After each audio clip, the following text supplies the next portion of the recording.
오늘의 주요 뉴스입니다. 방역당국은 사회적 거리 두기를 1단계로 완화한 것은 방역의 실효성을 높이면서 지속적인 대응이 가능하도록 내용을 조정한 것이라고 밝혔습니다. 그러면서 과태료 부과나 구상권 청구 등을 통해 방역수칙 준수에 대한 책임성은 강화할 것이라고 강조했습니다.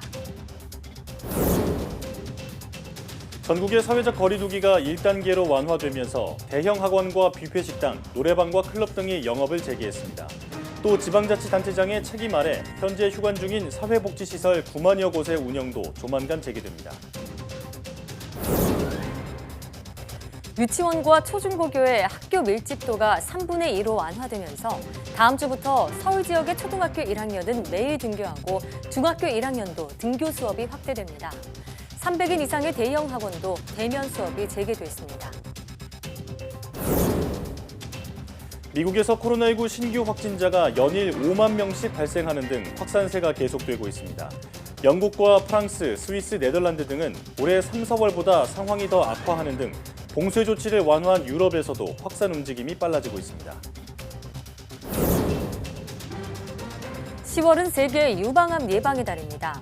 그동안 다양한 캠페인으로 유방암에 대한 인식은 높아졌지만 발병률은 오히려 증가하고 있는데요.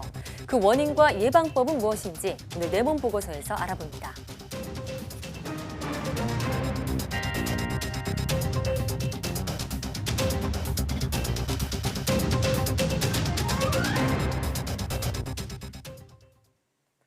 여러분 안녕하십니까? 사이언스 투데이입니다.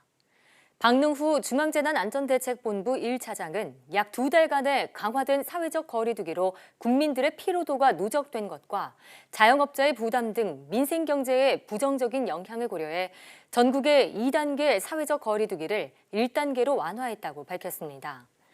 박능후 1차장은 중대본 회의 모두 발언에서 수도권은 타 지역에 비해 진정세가 더딘 만큼 마스크 착용이나 출입자 명단 작성 등 핵심 방역 수칙을 음식점과 결혼식장, 종교시설 등 16종의 시설까지 의무화했다고 설명했습니다.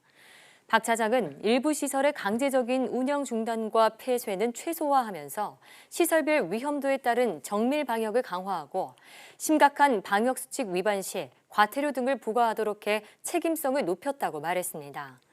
박 차장은 지난 3주간 일일 확진자는 100명 미만으로 감소세를 유지하고 있지만 산발적인 집단 감염이 여러 지역에서 발생하고 있고 추석 등 10월 연휴의 영향이 어떻게 나타날지도 조금 더 지켜봐야 하는 상황이라고 밝혔습니다. 이런 가운데 방역당국은 이번 거리두기 완화 조치 이후 과태료 부과나 구상권 청구 등을 통해 방역수칙 준수에 대한 책임성을 크게 강화하겠다고 밝혔습니다. 중앙재난안전대책본부는 정례 브리핑을 통해 이번 거리두기 조정은 방역 실효성은 높이면서 지속적인 대응이 가능한 수준으로 내용을 조정한 것이라며 이같이 강조했습니다. 현행 개정 감염병 예방법은 한 달간의 계도 기간을 거쳐 11월 13일부터 방역수칙 위반 시설 운영자와 이용자에 대해 과태료를 부과할 수 있도록 하고 있습니다. 심각한 위반 사항이 있을 경우 지자체장이 3개월 이내에 시설 운영 중단도 명령할 수 있게 됩니다. 문재인 대통령이 거리두기 1단계 완화 조치는 오랜 방역 강화 조치로 가중된 민생경제의 어려움과 국민의 피로감을 종합적으로 고려한 것이라고 말했습니다. 그러면서 한순간의 방심이 걷잡을 수 없는 확산으로 이어질 수 있는 만큼 국민의 방역수칙 협조를 특별히 당부했습니다. 문 대통령의 말 직접 들어보시죠. 시설의 운영 중단이나 폐쇄를 최소화하면서 시설별, 업종별 위험도에 따라 보다 정밀하고 효과적인 방역 조치를 시행하게 될 것입니다. 자율성이 커지는 만큼 책임성도 함께 높일 것입니다. 개정된 감염병 예방법에 따라 과태료 부과나 영업 정지 처분, 구상권 청구 등 방역수칙 위반 시의 책임은 더욱 강화될 것입니다. 우리는 한순간의 방심이 걷잡을 수 없는 확산으로 이어질 수 있다는 것을 여러 차례 경험했고 다시 원상 회복하기가 얼마나 힘든 일인지도 잘 알고 있습니다. 그런 일이 되풀이되지 않도록 국민들께서 유지되는 방역 조치와 안전 수칙들을 잘 지켜주실 것을 다시 한번 특별히 당부드립니다. 이번 거리두기 1단계 완화 조치로 사회복지시설의 운영 또한 재개됩니다. 중앙재난안전대책본부는 각 지방자치단체장 책임 아래 사회복지시설의 운영을 재개하되 지역 발생 상황 등을 고려해 이용 재개 시기와 서비스 제공 방식 등을 자율적으로 결정할 수 있도록 했습니다. 각 지방자치단체는 시설 소독과 방역계획 수립 등 시설별 방역 조치가 완료됐음이 확인되면 신속하게 운영을 재개할 예정입니다. 보건복지부는 지난 8월 23일 전국의 사회적 거리두기 2단계 격상에 따라 사회복지 이용시설의 휴관을 권고하고 복지 사각지대가 발생하지 않도록 긴급 돌봄 등을 제공해왔습니다.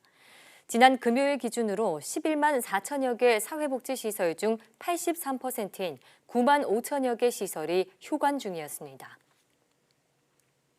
이렇게 전국의 사회적 거리두기를 1단계로 낮춤에 따라 학교의 등교 인원이 3분의 2로 완화됩니다. 또 300인 이상의 대형 학원도 집합 금지가 해제됩니다.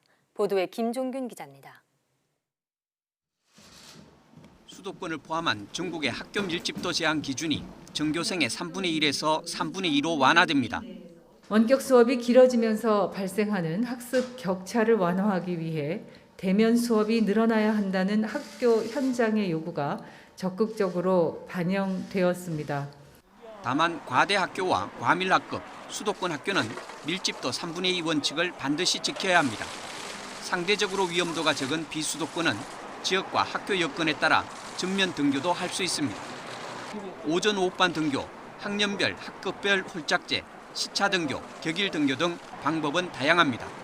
오전 오후반을 선택하는 경우에는 교사들의 업무 부담이나 또 더 지원할 방안들은 교육청과 협의해서 저희가 의견을 수렴하고 적극적으로 반영할 수 있도록 하겠습니다. 밀집도 제한 조치가 적용되지 않는 소규모 학교 기준도 완화됩니다. 현재 전교생 60명 이하 학교는 전면 등교가 가능한데 이를 300명 내외 학교에까지 확대했습니다. 학교 현장의 준비 기간을 고려해 오는 19일부터 이 같은 기준이 적용됩니다. 아울러 대형 학원도 집합 금지가 풀리면서 대면 수업이 가능해졌습니다. YTN 김유길입니다. 다음 주부터 서울 지역 초등학교 1학년은 매일 등교하고 중학교 1학년도 등교 수업을 확대합니다. 서울시 교육청은 오는 19일부터 유초중 고교의 학교 밀집도를 3분의 2로 완화하면서 학교 입문기인 초등학교 1학년은 매일 등교를, 중학교 1학년은 등교 수업을 확대한다고 밝혔습니다. 또 300명 이하 132개 학교는 학교 여건에 따라 3분의 2 이상 등교할 수 있도록 학교에 자율권을 부여하기로 했습니다. 앞서 조희연 서울시 교육감은 지난달 16일 기자간담회에서 초등학교 1학년과 중학교 1학년의 매일 등교를 제안했습니다. 이후 설문조사 결과 초등학교 1학년 학부모의 68.4%와 중학교 1학년 학부모의 57.6%가 매일 등교에 찬성했습니다. 국방부도 사회적 거리두기가 1단계로 완화되면서 병사들의 휴가를 정상적으로 시행한다고 밝혔습니다. 다만 시군구별 집단 감염 발생 지역에 거주하는 장병들에 대해서는 휴가를 연기하도록 권고하기로 했습니다. 국방부는 또 병사들의 외출은 7일 이내 확진 환자가 없는 안전지역에 한해서 장성급 지휘관이나 대령급 독립부대장 판단에 따라 허용하기로 했고 외박과 면회 통제는 유지하기로 했습니다. 이와 함께 종교시설 수용좌석을 30% 이내 참석으로 제한하는 조건으로 대면 종교 활동을 허용하고 영내시설엔 영내 장병들만, 여계시설엔 여계 간부와 예비역들만 이용하도록 분리 조치했습니다. 정부가 사회적 거리두기를 1단계로 완화하면서 클럽을 포함한 유흥주점 운영이 재개되고 등교 수업도 확대됩니다. 점주들은 운영을 재개할 수 있어 환영한다는 입장이지만 산발적인 감염이 여전한 상황에서 시기상조가 아니냐는 우려도 나옵니다. 신준명 기자가 현장 반응을 취재했습니다. 클럽과 헌팅 포차 등 유흥주점이 모여있는 서울 이태원 거리. 사회적 거리두기 2단계 방침에 따라 이런 클럽 등 유흥주점들은 집합 금지 명령이 내려져 지금은 이렇게 문이 닫혀 있지만 거리두기가 1단계로 완화되면서 유흥시설 5종이 앞으로 영업을 재개할 수 있습니다. 지난 8월 중순부터 2달 가까이 문을 닫았던 유흥주점 점주들은 다시 문을 열 준비에 한창입니다. 여기 같은 경우는 이제 1단계 약자에 이제 여는 건데 내려갔잖아요. 그래서 일단은 준비를 해야죠. 너무 오래 쉬었기 때문에. 정부의 완화 방침이 반가우면서도 한편으론 손님이 몰려 감염이 번지게 되진 않을까 걱정도 앞섭니다. 저는 1단계로 완화됐다는 거에 대해서는 찬성합니다. 최대로 저희도 노력은 하겠지만 그게 지켜질지는 좀 미지수라고 생각을 해요. 술집이다 보니까. 유흥주점 문을 여는 게 불안하다는 시민들도 적지 않습니다. 아직은 밀폐된 장소에 사람이 모이는 거는 좀 위험하다는 생각이 들고 가고 싶을 순 있는데 가진 않을 것 같아요. 거리두기 완화와 함께 초등학교, 중고등학교의 등교 수업도 늘어나게 됐는데 학부모들 의견은 엇갈립니다.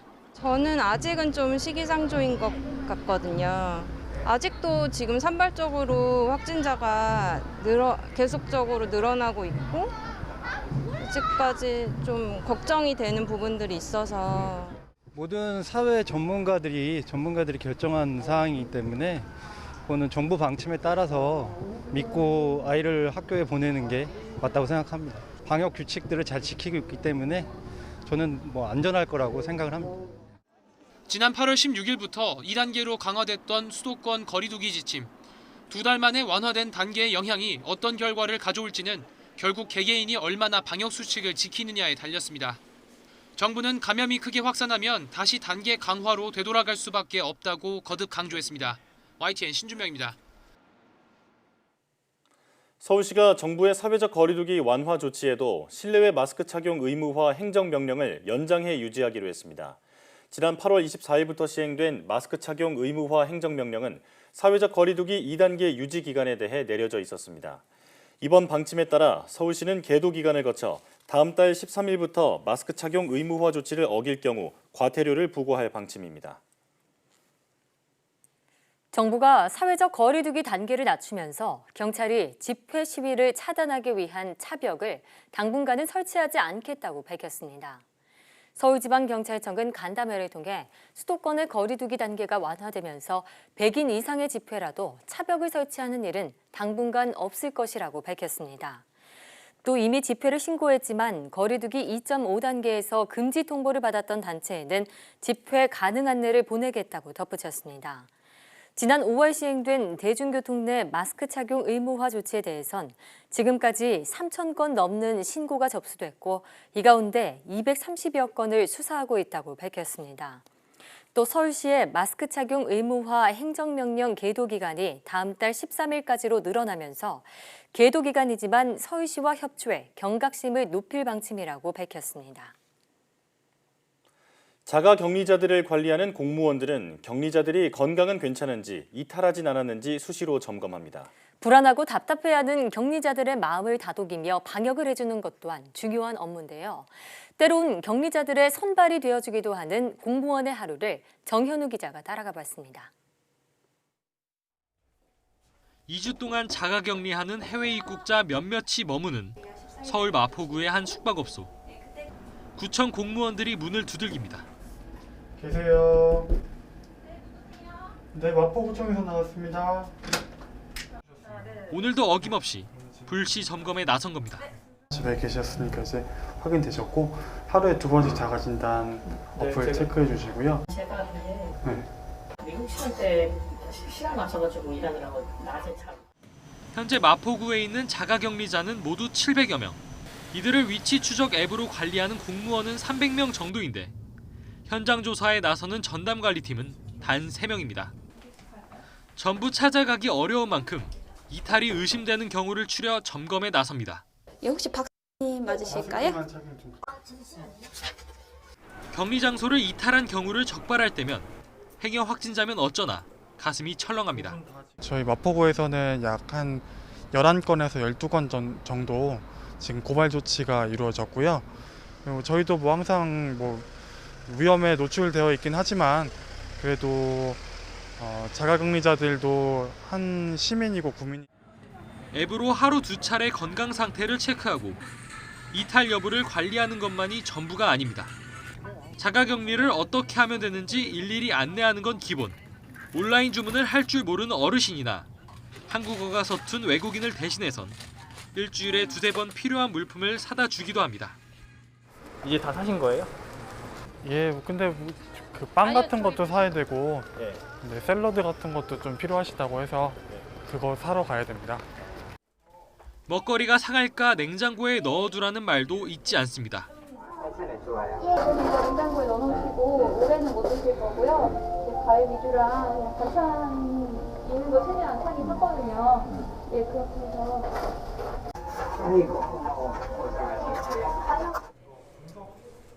격리자가 답답하고 우울하다며 힘들어할 때면 마음을 다독여주는 것도 이들의 몫입니다. 자가격리가 끝나시는 날에 맞춰서 현관문 앞쪽에 내놓으시면은 저희가 따로 수거하고 있습니다. 예, 너무 답답하시고 그래도 걱정하지 마시고 그런 사항들에 대해서 필요한 게 있으시면은. 한때 확산세가 커져 자가격리자가 1,700명까지 늘어난 적도 있습니다. 적자는 업무량에 지치기도 하지만 관리하던 시민이 건강한 모습으로 격리 해제되는 걸 볼 때면 보람을 느낍니다. 잘 끝나서 이제 고맙다라는 문자를 보내주시거나 아니면은 뭐 잘 마무리됐다라고 하시면은 또 거기에 대해서 되게 뿌듯한 마음이 들기도 하고. 언제나 격리자들 걱정이 머릿속 가득한 전담관리팀. 격리된 사람들에게 꼭 전하고 싶은 얘기가 한 가지 있습니다. 밖에 안 나가시고 이렇게 지켜주시는 것만으로도 저희가 굉장히 그런 것만으로도 저희 보람을 느끼고 있습니다. 저희가 항상 뭔가를 알 수 있게끔 전화라도 좀 주셨으면 좋겠습니다. YTN 정현우입니다. 가을 단풍철 산행이 늘어날 것에 대비해 국립공원 탐방이 제한됩니다. 중앙재난안전대책본부는 단풍 절정기인 오는 17일부터 다음 달 15일까지 국립공원 단체 탐방을 제한한다고 밝혔습니다. 밀집도를 낮추려는 조치로 공원 직영 주차장에 대형 버스를 통제하고 공원 정상부와 전망대, 쉼터 등 58개 장소에 출입 금지선을 설치하기로 했습니다. 또 설악산과 내장산 국립공원에서 운영하는 케이블카 탑승 인원도 절반으로 제한해 탐방객이 몰리지 않도록 합니다. 이런 현장 조치와 함께 아예 공원에 가지 않고도 단풍을 즐길 수 있는 영상을 게시할 방침입니다. 국립공원TV 채널에 올릴 단풍 절정기 영상은 설악산은 오는 20일, 오대산은 25일, 내장산은 30일로 예정돼 있습니다.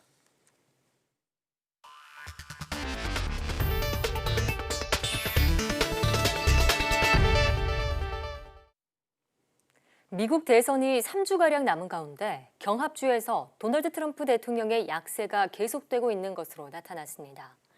보이드윈 월레스대와 오클랜드대 등이 공동으로 지난달 30일부터 지난 8일까지 4천여 명을 상대로 조사한 결과 미시간주에서 조 바이든 민주당 후보의 지지율이 50.2%로 43.2%의 트럼프 대통령을 7%포인트 차로 앞섰습니다. 펜실베이니아 주에서도 바이든 후보가 49.6%, 트럼프 대통령이 44.5%로 또 위스콘신 주에서는 바이든이 49.2%, 트럼프가 42.5%로 바이든 후보의 강세가 이어졌습니다. 경합주로 분류되지 않은 오하이오 주에서는 트럼프 대통령이 47%의 지지율을 얻어 45.4%의 바이든 후보를 오차 범위 내에서 앞섰습니다.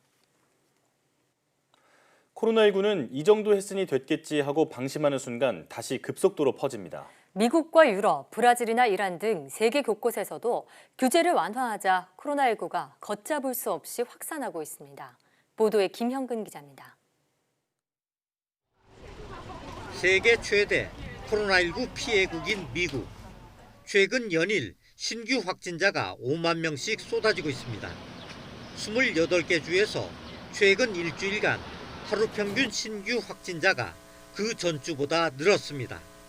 감소한 주는 2곳뿐입니다. We're seeing increased COVID-19 hospitalizations across the state, and every region is reporting current and imminent hospital staffing shortages. 지난 3, 4월 봉쇄 조치로 감염자가 크게 줄었던 유럽은 봉쇄를 푼 뒤 원래 상태로 되돌아갔습니다. 영국, 프랑스, 스위스, 네덜란드 등은 오히려 이전보다 상황이 더 좋지 않습니다. 러시아도 신규 확진자 수가 연일 최다 기록을 넘어서고 있습니다. Главнейший показатель – это количество тяжелых больных, количество госпитализаций. Они на этой неделе устойчиво заняло цифру в 1000 человек в день. Это очень много, очень много. 브라질도 10,000명 아래로 떨어졌던 신규 확진자가 다시 2배 이상 늘었습니다. 이란도 재확산의 파고가 거셉니다. 코로나 사태 이후 가장 많은 신규 사망자가 발생했습니다. از مسافرت جلوگیری میشد. به نظر من میشه این اتفاقات بیفته. یعنی دولت زودتر از اینا میتونست این کارو بکنه. یه مقدار به اصطلاح دیر شروع کرد. حالا لازمه قطعا لازمه چون 하지만 이 같은 재확산 속에서도 각국 정부는 제한적인 규제만 할 뿐 강력한 대응책은 내놓지 못하고 있습니다. 봉쇄 조치로 심각한 경제 상황을 겪었던 경험이 강력한 봉쇄 정책을 쓰는 걸 주저하게 하고 있습니다. YTN 김영근입니다. 올해 노벨 화학상 공동 수상자가 코로나19를 5분 안에 진단할 수 있는 기술을 개발했습니다. 홍콩 사우스차이나 모닝포스트에 따르면 미국 버클리 캘리포니아 대학 제니퍼 다우드나 교수 연구진은 유전자 편집 기술과 휴대전화 카메라를 활용해 코로나19 바이러스를 간편하고 저렴하게 진단하는 기술을 개발했습니다. 다우드나 교수 연구진이 개발한 진단법은 기존 검사와 달리 대규모 실험실 장비가 필요 없고 저비용 레이저 조명을 장착한 휴대용 장비를 이용해 집에서도 검사할 수 있습니다. 다우드나 교수 연구진은 요즘 휴대전화 카메라가 고성능이고 널리 사용되고 있는 것에 착안해 휴대전화 카메라를 응용한 저비용 검사 장비를 개발했다고 설명했습니다. 연구진은 이 기술로 코로나19 바이러스의 양도 측정할 수 있다며 이를 통해 코로나19 감염 정도와 진행 상황까지 가늠할 수 있다고 설명했습니다. 코로나19를 유발하는 바이러스가 최장 28일간 생존한다는 새로운 연구 결과가 나왔습니다. 블룸버그 통신과 영국 BBC 방송 등에 따르면 호주의 질병대비센터는 섭씨 20도의 상온과 어두운 환경에서 실험한 결과 코로나19 바이러스가 휴대전화 액정 등과 같은 유리와 지폐 표면에서 최장 28일간 생존한다는 사실을 확인했다고 밝혔습니다. 연구팀은 코로나19 바이러스가 섭씨 40도에서는 생존 기간이 하루 미만으로 줄어 낮은 온도에서 생존력이 더 강한 것으로 나타났다며 천과 같은 다공성 물질보다는 매끄러운 물체 표면에서 더 오래 생존했다고 덧붙였습니다. 일론 머스크가 이끄는 미국의 민간 우주 탐사 기업 스페이스X가 로켓 문제를 점검하기 위해 유인 우주선 발사 일정을 연기했습니다.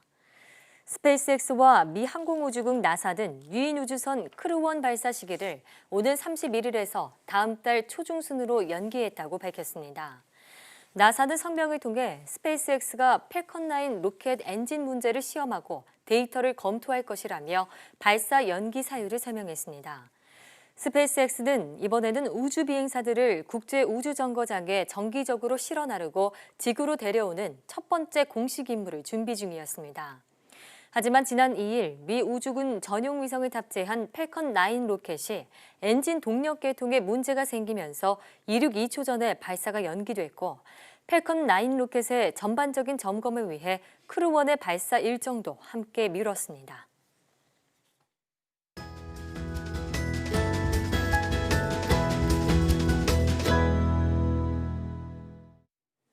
10월은 세계 유방암 예방의 달입니다.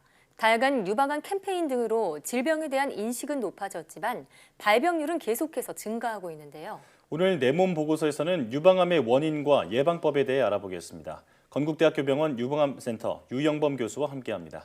교수님 어서 오세요. 어서 오세요. 네, 반갑습니다. 네. 자, 서양에서는 60, 70대 유방암 환자가 많은 반면 우리나라는 40, 50대 유방암 환자가 많다고 합니다. 또 20, 30대 젊은 여성의 발병률이 서양에 비해서 3배 이상 높다고 하는데 이렇게 우리나라는 그 서양에 비해서 젊은 유방암 환자가 많은 이유 어떻게 볼 수 있을까요? 네, 기본적으로 유방암 발생에 가장 영향을 주는 주 원인은 여성 호르몬입니다. 예. 에스트로겐이죠. 네. 하지만 그 서양에 비해 국내 유방암 발생률 연령대가 낮은 이유가 무엇인지는 아직 명확하게 밝혀진 것이 없습니다. 예. 추측하기로는 기본적으로는 동양의 젊은 여성이 서양의 젊은 여성에 비해 유방 조직의 친밀도가 높습니다. 예. 유방을 구성하는 조직 가운데는 지방 조직보다 유방 조직이 많다는 것을 뜻하는데요. 유선 조직이 많다면 기본적으로 유방암에 노출될 가능성 또한 높다고 보면 되겠습니다. 예. 동양의 젊은 여성이 서양 여성보다 유방암이 많이 발생한다고 추측할 수 있습니다. 또 다른 원인으로는 식생활에 이제 서구화가 되거나 미디어를 통한 조기 성적인 경험, 이로 인해서 빨라지는 초경 시기 등으로 인해서 여성 호르몬에 노출되는 시기가 빨라지는데요. 예. 이 역시 젊은 여성에게 유방암이 많이 발병하는 원인 중 하나라고 생각합니다. 예. 그러니까 우리나라 여성들이 유방암의 발병률이 높은 이유가 추측을 해보자면 유선 조직이 많은 치밀 네. 유방의 비율이 높은 것이 하나의 원인이 될 수도 있다. 이렇게 설명해 네. 주셨는데요. 근데 유방암은요, 초기에 증상이 딱 별다른 게 없어서 바로 알아채기가 힘들다고 들었습니다.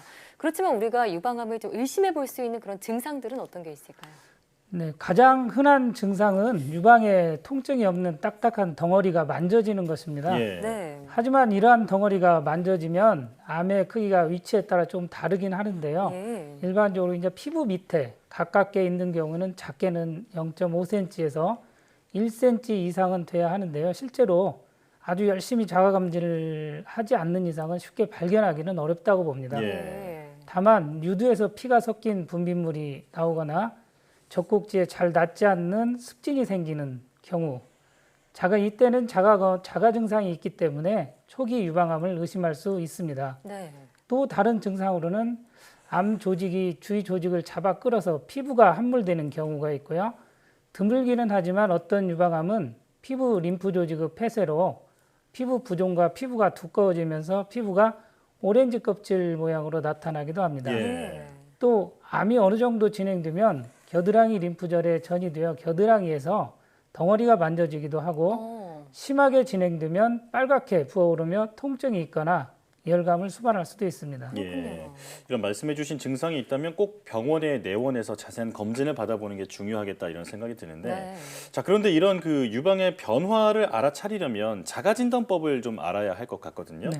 집에서도 쉽게 할 수 있는 어떤 올바른 자가진단법 어떤 게 있을까요? 네, 그 유방 자가진단법은 매달 생리가 끝난 직후에 실시하거나 이제 생리가 없는 여성들은 매달 일정한 날, 예를 들면 1일 이런 날을 정해 두시고 하시는 것이 좋습니다. 자가검진 방법은 먼저 유방의 전체 모양을 보는 것인데요. 거울에 비춰 자신의 유방 모양 형태를 관찰하여 피부 함몰이나 오렌지 껍질 모양의 피부 변화, 유두의 함몰을 살펴봅니다. 예. 함몰 소견을 더 잘 보려면 양손을 뒤로 맞잡아 보면 보다 더 잘 볼 수가 있습니다. 그 다음에 촉진을 시작하는데 누워서 하든 앉아서 하든 방법은 똑같습니다. 예. 한쪽 손을 머리 위로 올리고 다른 한 손에 두 번째, 세 번째, 네 번째죠. 검지, 중지, 약지, 패드를 이용해서 하는 겁니다.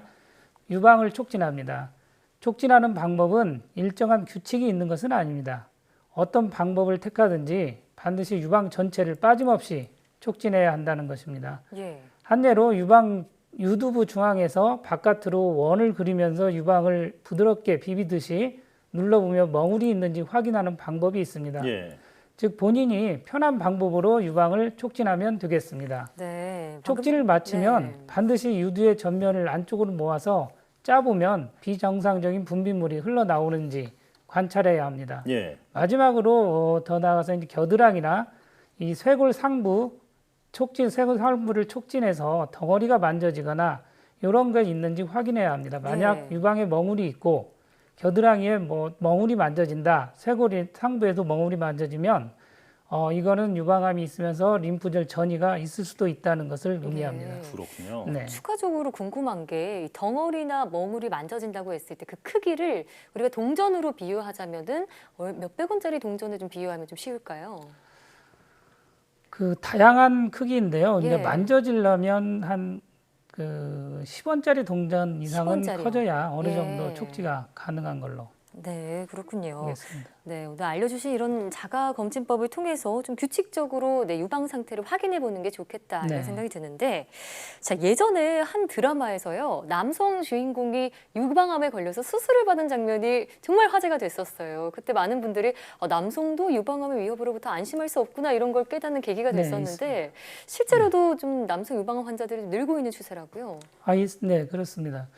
그 건강보험 심사평가원 통계 자료에 따르면 2012년에는 48명, 15년에는 539명, 2017년에는 616, 2019년에는 약 711명으로 그 지속적인 증가세를 보이고 있습니다. 네. 주로 그 60세 이상 비교적 고령층에서 발생하고 있고요.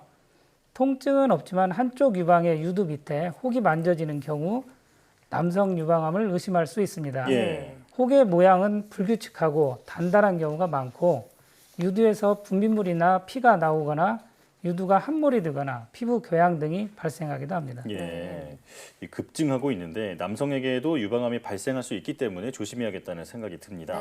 자, 그런데 그렇게 흔한 경우는 아니기 때문에 남성 유방암의 경우에는 여성과 어떤 차이가 있을 것 같거든요. 어떤 게 있을까요?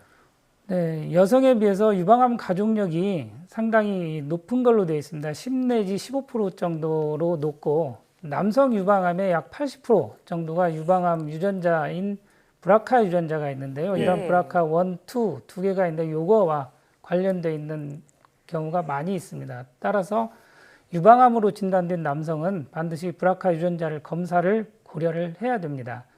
또 남성 호르몬인 테스토스테론에 비해서 여성 호르몬인 에스트로겐의 비율이 높아진 상태로 장기간 노출이 되면 유방암 위험도가 높아지는데요. 예. 이러한 장기간 호르몬 불균형을 초래하는 원인으로는 X염색자가 하나 더 있는 XXY라는 성염색체를 가지는 크라인펠터 증후군이 있습니다. 네. 이 질환에서는 일반인보다 19배 정도 유방암 발병률이 높이는 것으로 알려져 있고요. 후천적 원인으로는 간경화나 만성 알코올 중독, 이로 인해서 간질환, 고환염 같은 고환 관련 질환이 해당이 되겠습니다. 네. 결과적으로는 남성 유방암이 여성과 다르다고는 하지만 기본적으로는 여성 호르몬의 역할이 남녀 모두 중요한 역할을 하고 있다고 보면 되겠습니다. 예. 남성도 유방암으로 네. 안심할 수 없다는 사실 함께 알아봤는데요. 유방암은 암의 병기나 또 이 종양의 상태에 따라서 치료 방법도 달라지지 않을까 하는 생각이 듭니다. 치료 방법 어떻게 되나요? 기본적으로 유방암 치료는 크게 수술적으로 병변을 완전 제거를 하는 목적으로 하는 치료 방법과요. 네. 전신 전이가 있어서 병변을 완전히 제거하지 못하지만은 그 암으로 인해서 나타나는 증상을 완화시키기 위한 완화 치료가 있습니다. 예.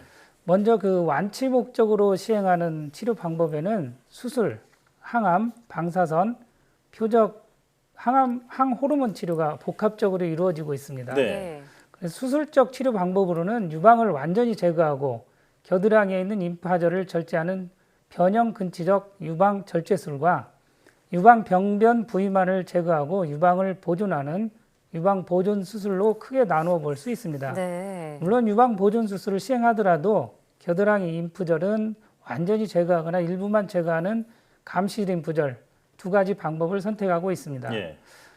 따라서 완치 목적의 유방암의 가장 기본적인 치료 방법은 수술입니다. 수술을 기반으로 치료가 이루어지고 이에 따라서 이제 병기나 종양 상태에 따라서 항암 치료, 방사선, 표적 치료, 항호르몬 치료 이게 다양하게 시행되고 있다고 보면 되겠습니다. 그렇군요. 네. 자, 그런데 예전에 안젤리나 졸리의 경우에 예방적으로 유방 절제술을 받아서 화제가 된 적이 있었잖아요. 네. 어떤 경우에 그런 수술을 받게 되나요? 그 안젤리나 졸리는 브라카 유전자 예. 양성 환자입니다. 양성 환자이기 때문에 네. 언제든지 유방암이 발생할 수 있는 확률이 굉장히 높은 환자이기 때문에 본인이 유방암에 대한 그 두려움 때문에 네. 유방 절제를 시행한 것으로 알고 있습니다. 네, 이 가족력에 따른 우려 때문에 이제 예방적 네. 차원에서 수술을 받았다 이렇게 네. 볼 수 있겠군요. 자, 일단 그 유방암에 대해서 이것저것 말씀을 해주셨는데 안 걸리는 게 가장 좋겠죠. 네. 예방할 수 있는 방법 좀 알려주시죠. 유방암을 예방할 수 있는 그 확실한 방법은 없습니다. 사실은 그렇지만 앞서 언급한 것 같이 유방암을 발생시키는 가장 중요한 인자는 여성 호르몬인 에스트로겐이기 때문에 네. 이에 대한 과다 노출 혹은 장기 노출이 되는 것을 피한다면 어느 정도 예방 효과는 있을 수 있다고 보겠습니다. 예. 예를 들면 초경을 늦추기 위해서 과한 서양식 식단을 지향하고 사춘기 전에 운동을 시켜서 사춘기 전에 호르몬의 조기 폐경, 조기 폐경이 아니라 초경이요. 네. 초경이죠. 네. 초경이 오는 걸 좀 늦출 수가 있고요. 그다음에 적절한 나이에 결혼해서 임신, 출산 후에 충분한 모유 수유 기간을 갖는 것도 유방암을 예방할 수 있습니다. 예. 또 폐경기 이후에 여성 호르몬의 장기 복용을 삼가거나 폐경 후 체중이 늘어나는 것을 방지하는 것 등도 어느 정도 효과를 볼 수 있다고 보겠습니다. 그 외에 유방암의 원인이 되는 음주나 흡연, 간접 흡연을 피하고 과도한 스트레스를 받지 않는 방법도 예방에 도움이 된다고 보겠습니다. 그렇군요. 네. 오늘 대표적인 여성암 중 하나인 유방암에 대해서 알아봤는데요. 특별한 자각 증상이 없는 만큼 정기적으로 검진을 받는 게 좋겠다 이런 생각이 드네요. 네, 오늘 나와주셔서 고맙습니다. 네, 감사합니다.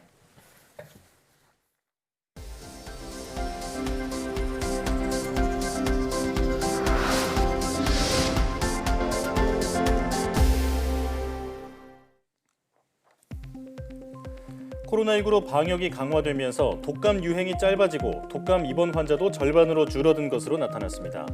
분당 서울대병원 연구팀은 이번 독감 유행이 2019년 11월부터 올해 4월까지 총 20주간 지속해 지난 3년 평균 독감 유행 기간보다 6에서 12주 짧았다고 밝혔습니다.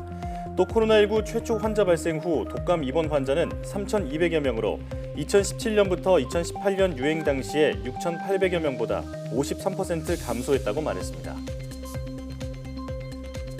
코로나19로 만들어지는 항체는 세 종류이며 이 가운데 가장 수명이 긴 것은 넉 달간 지속한다는 연구 결과가 나왔습니다.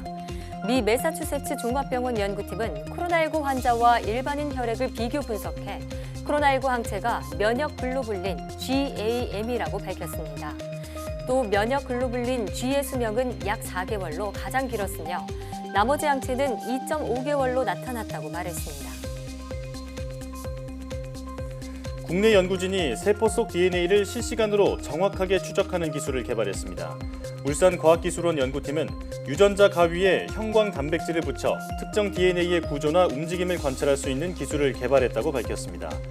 또 이 기술은 기존 유전자 관찰 방법보다 정확도와 해상도가 높아 암 등 각종 질병을 진단하고 치료하는 기술 발전에 도움이 될 것으로 기대했습니다. 소리가 다다를 수 있는 최고 속도는 초속 36km라는 연구 결과가 나왔습니다. 영국 퀸 메리 런던대 등 공동 연구팀은 양자역학 연산 결과 소리는 고체화된 수소 원자를 통과할 때 가장 빨랐다며 이같이 밝혔습니다. 상온에서 공기를 통과하는 소리의 속도는 초속 343m이며 소리의 최고 속도가 알려진 건 이번이 처음입니다. 대한민국 엔지니어상 10월 수상자로 LS전선 김철민 수석연구원과 이랑텍 이재복 대표이사가 선정됐습니다. 김철민 수석연구원은 해양연구에 적합한 특수 케이블을 국산화해 해양 플랜트 산업 발전에 이바지했다는 평가를 받았습니다.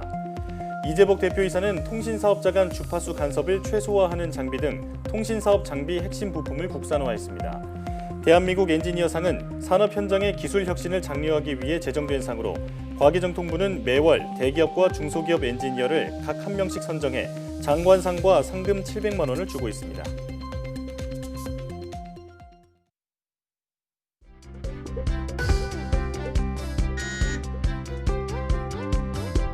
수학을 이용해서 환자를 치료하고 그 사람들이 더 환자분들이 건강해지는 데 일조할 수 있으면 수학 중에서 가장 행복한 분야.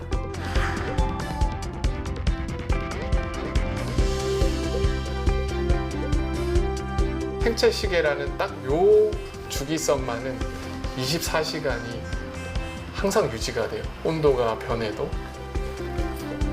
있어야 되나? 이렇게. 그거 수원 베타는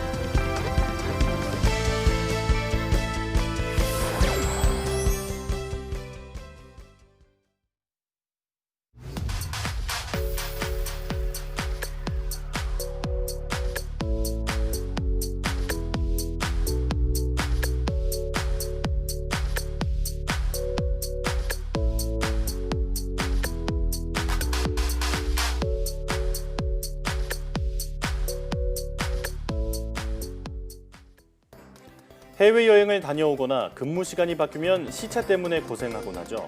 그런데 우리 몸의 생체 시계를 조절할 수 있다면 어떨까요? YTN 사이언스 휴먼 다큐 프로그램 브라보 K 사이언티스트에서는 수학을 이용해 생체 시계의 비밀을 푼 수리생물학자 김재경 박사를 만나봅니다.